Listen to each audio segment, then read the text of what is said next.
성남시 의사회 동네 의사 여러분들을 찾아뵙게 되어 상당히 기쁩니다. 저는 성남시 분당구 구미동에서 내과로 개원하고 있는 이승원입니다. 저희 과가 보는 질환들이 폐행성 관절염, 류마티스 관절염, 루푸스 등등 있지만은 그 중에서도 또 제일 많이 보는 질환 중에 하나가 바로 통풍이 아닌가 하는 생각을 해봅니다. 따라서요, 오늘은 저희 채널 이제 구독자 여러분 그리고 시청자 여러분들께 특히 통풍 궁금증에 대해서 오늘 꼭 해결해 드리고 가도록 하겠습니다.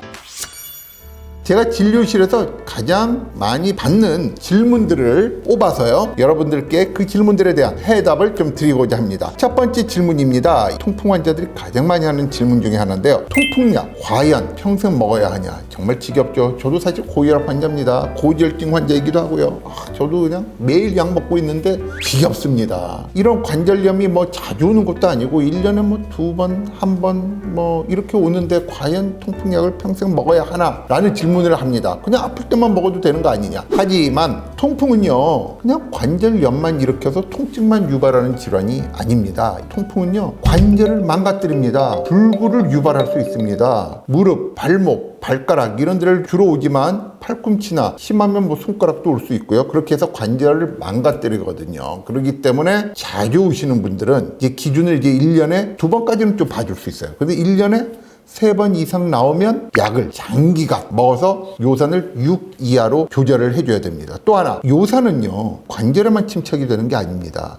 콩팥에 침착이 되거든요. 콩팥에 침착이 되면 콩팥이 망가집니다. 그렇게 되면 신장 결석도 생길 수 있고 또 나아가서 만성 신부전도 발생할 수 있거든요. 그렇기 때문에 신장 결석이 있었던 분들, 이런 분들은요 꼭 요산 낮추는 요산 저하제를 가능하면 평생, 저는 최소 못해도 7년은 좀 드셔달라고 부탁을 합니다. 그리고 또 가장 많이 듣는 질문 중에 하나가 통풍약 오래 먹으면 신장에 안 좋다, 콩팥에 안 좋다, 이런 질문을 받습니다. 선생님, 제 콩팥 망가지는 거 아닐까요? 그런데요, 통풍약은요 콩팥이 망가지는 걸 방지하기 위해서 먹는 약입니다. 그렇기 때문에 통풍약을 먹어서 콩팥이 망가졌다, 이건 어불성설이죠. 하지만요, 발작이 생길 때, 우리가 발작이라고 그러거든요. 왜냐면 너무 아프니까, 너무 관절염이 심해서 걷지도 못하고 누워 있어야 되고요. 우리가 정말 통풍 관절염은요 정말 바람만 스쳐도 정말 아프다고 그러거든요. 그런 관절염이 있을 때 저희들이 이제 비스테로이드성 소염 진통제를 최대 용량으로 씁니다. 길게 쓰는 건 아니지만 짧게 쓴다 하더라도요 콩팥이 나쁜 사람들한테는 안 좋을 수가 있고요. 아마도 이런 비스테로이드성 소염제가 콩팥에 해로움을 끼칠 수 있다? 과전돼서 이런 말이 나온 게 아닌가 하는 생각을 해봅니다. 기본적으로 통풍약은 콩팥을 보호한다, 그렇게 알고 계시면 되겠습니다. 다음은 이제 세 번째로, 통풍약 오래 먹으면 정력에 안 좋다. 사실 이 통풍은요 남자들을 주로 괴롭히는 질병입니다. 여자들은 그렇게 안 괴롭히거든요. 그런데 이제 이런 헛소문이 또 많이 또 나돌고 있습니다. 그래서 남성분들 중에서 이제 콜티친과 같은 약 오래 먹으면 정자 숫자 감소하고 동력이 감소한다, 전혀 근거가 없는 이야기입니다. 그래서 이런 걱정 또한 하실 필요가 전혀 없습니다. 다음은 이제 관절염이나 아니면 요로결석이나 증상이 없는데 단순히 건강검진에서 요산이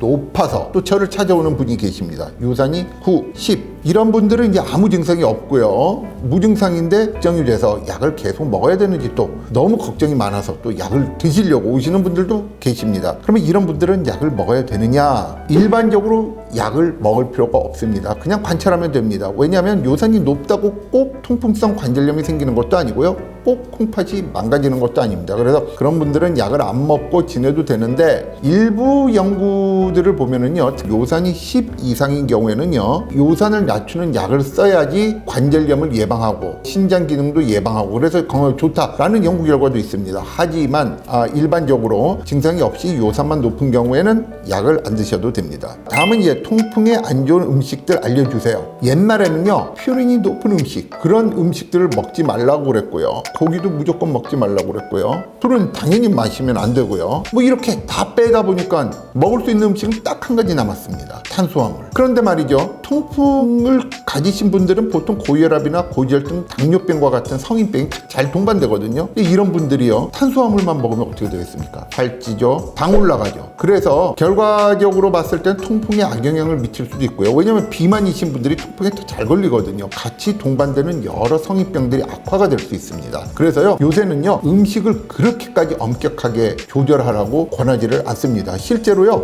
아무리 음식을 엄격하게 조절한다고 해도 요산이 1 정도 떨어지면 잘 떨어집니다. 막 3, 4 이렇게 떨어뜨리기가 상당히 힘듭니다. 그렇다고 해서 음식을 신경을 전혀 안 쓰면 안 되는데, 아까도 이야기했지만 건강한 식단, 우리가 이걸 대시 다이어트라고도 하고 그거와 비슷한 지중해식 다이어트도 있는데요. 고기를 먹되 등푸른 생선, 닭 가슴살, 신선한 야채, 통곡물, 가공되지 않는 탄수화물, 건강한 식단을 끌고 가면서 칼로리도 제한해야 되겠죠. 살이 찌면 안 되니까요. 그런 식으로 식단을 끌고 가는 게 좋습니다. 그리고 어떤 환자들은 이런 말을 합니다. 통풍 걸린 것도 억울한데 나는 왜 고혈압, 고지혈증, 당뇨 전 단계 이렇게 정말 모든 병을 달고 사나요? 저는 왜 이렇게 병이 많은가요? 아까도 이야기했지만요, 통풍과 고혈압, 고지혈증, 당뇨 전 단계는 대사증후군이라는 뿌리에서 갈라치기에서 나온 여러 가지들입니다. 그렇기 때문에요, 통풍이 있는 분들이 고혈압이 있는 게 뭐 그렇게 이상한 일이 아니에요. 어떻게 보면 자연스럽다고 할 수 있고요. 이 질환들이 모두 다 같이 옵니다. 통풍에 합병증이 있나요? 일단 발작성 관절염만 넘기면 되는 거 아닌가요? 이런 질문을 하시는 분도 계십니다. 제가 대답해 드렸었던 질문 중 하나와 일맥상통하는데요. 몬타루 약을 매일 먹어. 귀찮네.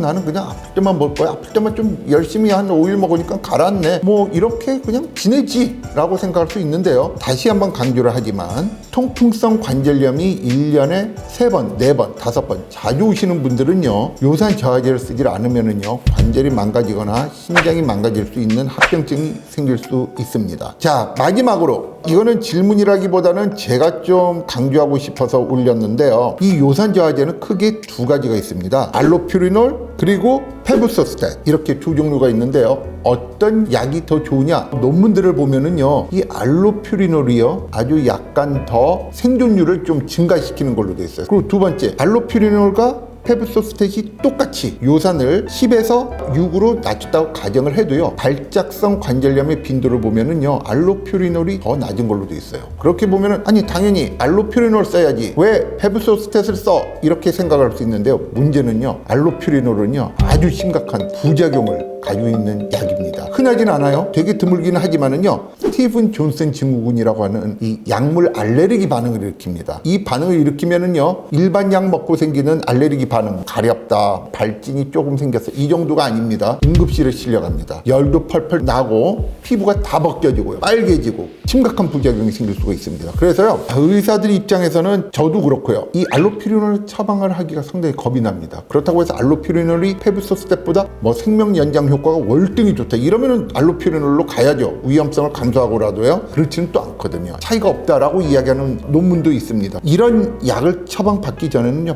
반드시 HLA-B5801이라는 유전자 검사를 받으셔야 됩니다. 왜냐면은요, 이러한 약물 알레르기 반응이요, 특히 HLA-B5801이라는 유전자를 가지고 있는 사람들에서 훨씬 잘 나타납니다. 없는 경우에는 거의 없는 걸로 알려져 있고요. 이 HLA-B5801이 또 유난히 이 동양인들한테 많아요. 그래서 이제 미국에서는 이 알로퓨리놀을 비교적 좀 마음 편하게 처방하지만 우리나라에서는 그럴 수 없거든요. 그래서 나는 그래도 논문들을 봤더니 알로퓨리놀이 좀 좋다고 하네. 알로퓨리놀 난 먹을 거야. 이렇게 생각하시는 분들은 반드시 HLA-B5801 검사를 시행해 주시기 바랍니다. 자, 짧은 시간이었지만은요, 여러분들한테 이 통풍에 대한 유익한 정보를 알려드리려고요, 제 나름대로 좀 노력을 했고요. 그리고 다음에 제가 더 유익한 정보를 가지고 여러분들을 찾아뵙도록 하겠습니다. 저와 함께 해주신 한 분 한 분께 감사를 드리면서 이만 저는 물러가도록 하겠습니다. 감사합니다.